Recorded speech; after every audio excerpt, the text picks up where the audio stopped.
যে তোমরা কালে সিন্নি পরে নামে মিজানুর রহমান আজহারি, তাই না? এদেশে যে শোনে তো লাভিসরি ওঠে মিজানুর রহমান আজহারির নাম শুনে।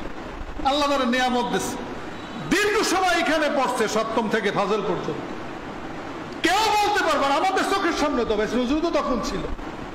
ও এইখানে থাকতে মাদ্রাসার কোন আইন অমান্য করছে কেউ বলতে পারবে না।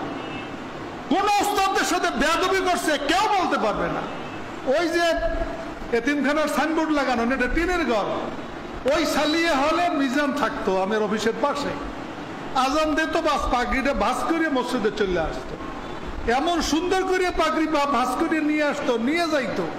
কখনো পাগড়ি বান্দা ছাড়া নামাজও পড়ে না, জামাতও তরক করে না, কোন ওস্তাদের সাথে বেয়াদবি করে না। আর এখন আমরা সব অপকর্ম কর্ম আর বড় হল, এটা অসম্ভব, অবাস্তব। এটা কিন্তু বুঝতে হবে। পৃথিবীতে যারা ভালো কিছু করছে তারা ভালো ছিল, যারা ভালো ছিল, যারা ভালো চেষ্টা করছে তারাই ভালো হইতে আছে।